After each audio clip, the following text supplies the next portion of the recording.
What the data shows is just what the national average shows on cost per student. Yes, the bigger districts are cheaper, and as you get smaller, they go up from $8,784 to $15,554 per student.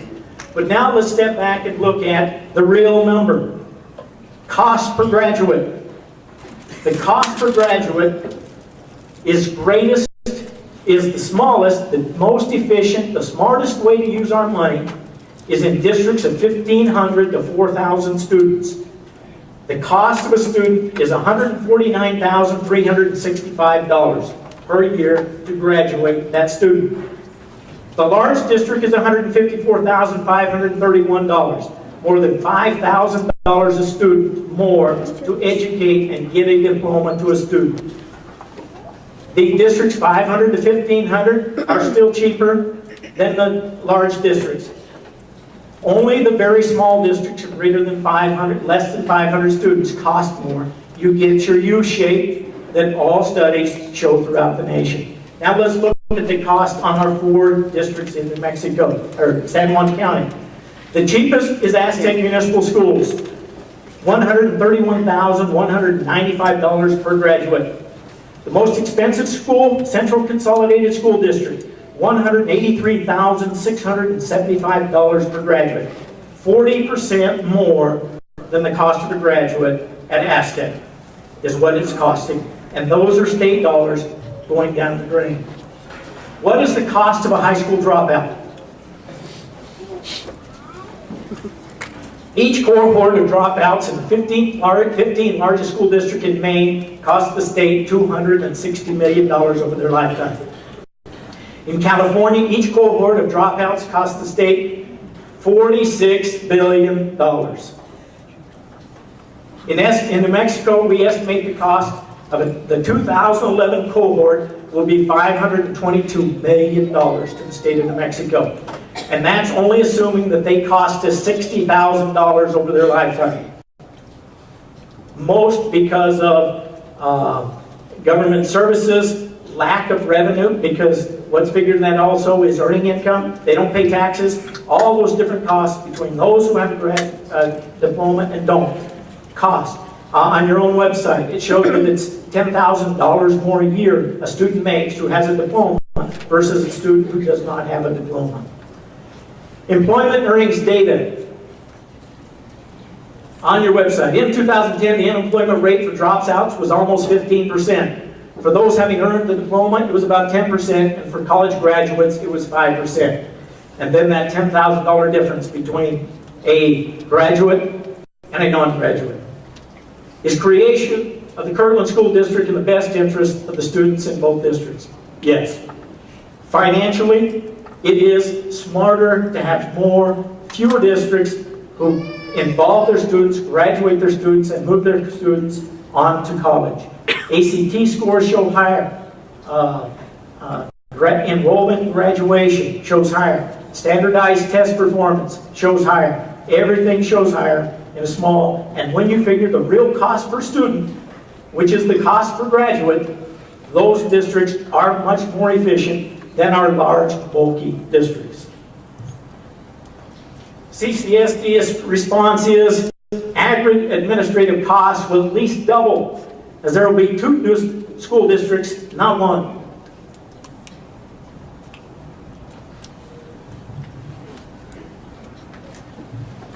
CCSD administrative costs. In 2011-2012, there are really 96 positions that we can consider administrative.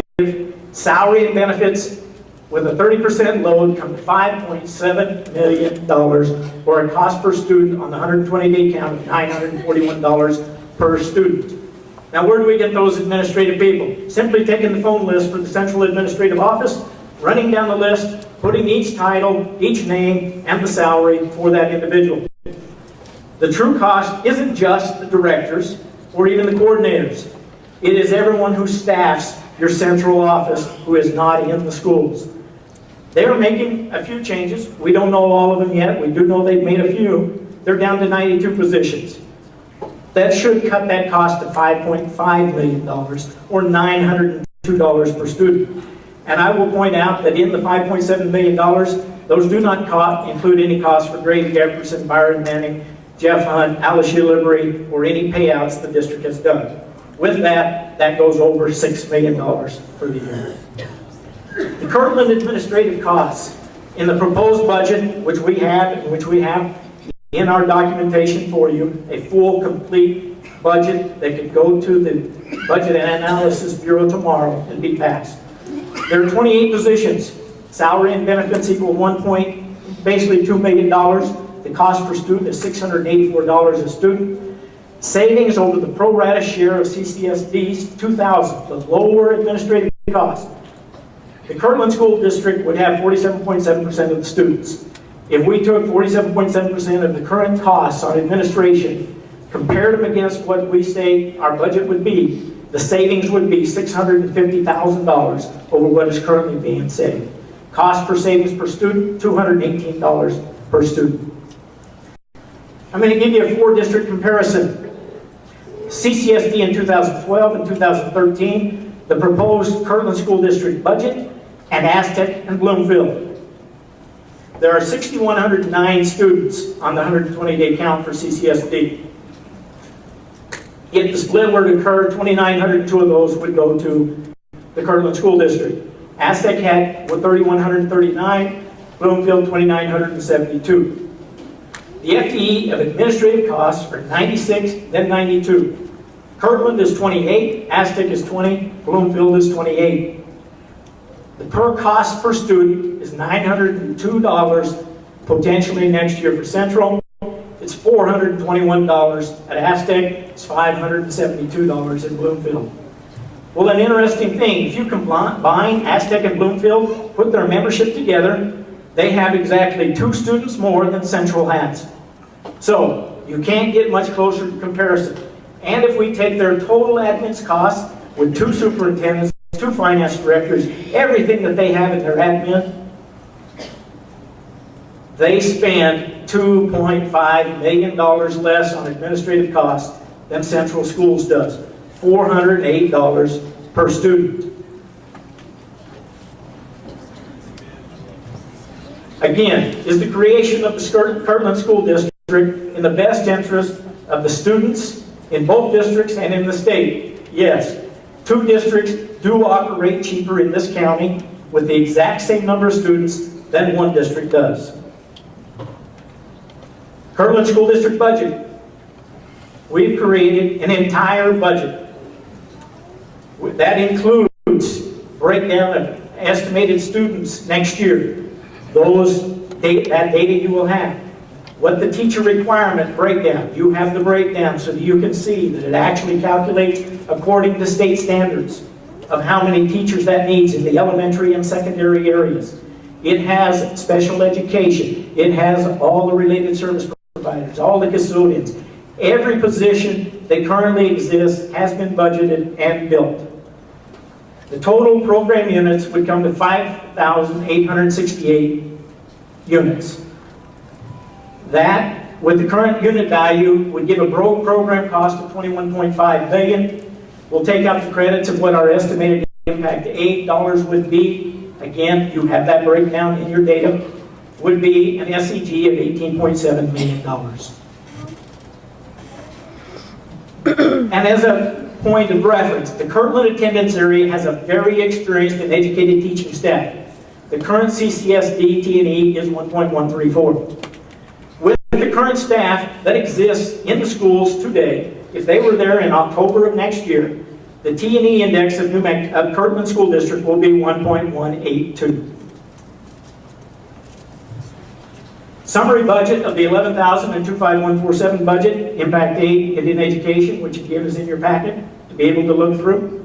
It's a $27.5 million budget. Those 2 funds fund 340 FTE units. The district can support itself. Is it going to be easy? No, it's always tight, just like Bloomfield's, Aztecs, and Farmington's is.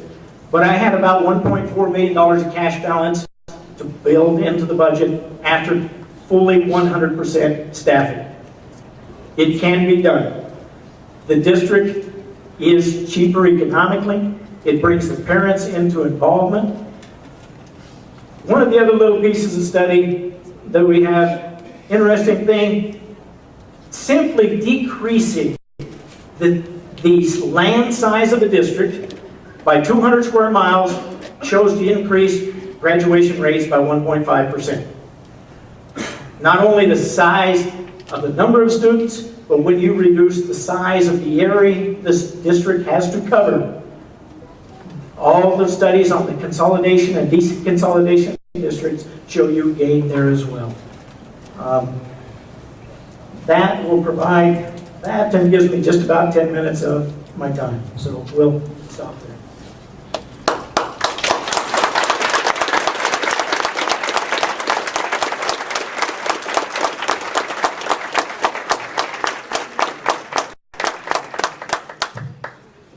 Sure. Thank you, Mr. Manning. I do have several questions. Okay. Starting with just a request that you used quite a bit of data, which I appreciate data-driven presentations, but can we get the sources for all your data? I know you referenced them, but if we can get that, that'd be great. A couple other questions I have. Terrific. Thank you. Bibliography in there as well. Terrific, thank you. And I will ask the same question of Central Consolidated Schools. You stated in your prospectus on page 4, and I quote, "The district boundaries under option A are aligned to the petition boundaries, while the boundaries under option B are aligned to the Kirkland Central High School attendance boundaries, which have been in effect for approximately 50 years. I invite you to examine paragraph 3 in the San Juan County Clerk's affidavit, which is Exhibit A of your prospectus. And here's my question. Given that there has never been a recommendation from the PED to create a new school district, and given that the San Juan County Clerk certified that, quote, based upon the boundaries described in the petition for the new school district, end quote, that you obtained 60% of the required votes that entitled you to bring your petition to the PED for approval, can I legally even consider option B in your perspective, which is based upon a different and larger boundary for the district you want to establish? Put differently, can you change the boundaries in your original petition without going to the county clerk's office for certification as required by law?" No, but you can. Under the law, you have the full authority to create a district. In your Attorney General's opinion, it also states that the Secretary of Education has full authority. That is one of the 3 ways that a petition can be created. So, and as we pointed out in our petition, that is what we're saying. That this is good. It would be even better to include OHO, and you have the authority under the statute to decide the final boundaries of that district. And just as a point of clarification, can you tell me what you mean by Kirtland attendance area? Is that the Kirtland Central High School, option B. Okay. Option B is Kirtland Central High School attendance area. Okay. A couple other questions. Do you have any concrete indication that all licensed and unlicensed staff currently employed in schools in your option A or option B district would agree to remain the same school at the same schools where they're currently employed and essentially become employees in the new Kirtland School District? And in other words, have you actually asked them in writing whether they agree to be an employee of Kirtland School District if its creation is approved? That would take a much better working relationship than we have with the district. You have teachers who wish to speak, who wish to sign petitions, who were afraid of because of what they felt was the threat of retribution. As an example, one of our best principals has basically been given an ultimatum because he supported the petition. He can go to Newcomb and probably make $10,000 more, or he can stay in Kirtland and have a $12,000 cut in his pay. And by the HR director, he was basically told, are you on our team or are you on the community's team? So the employees are really scared. If they knew something was going to happen, it's different than knowing where am I going to be and who's going to be my employer next year.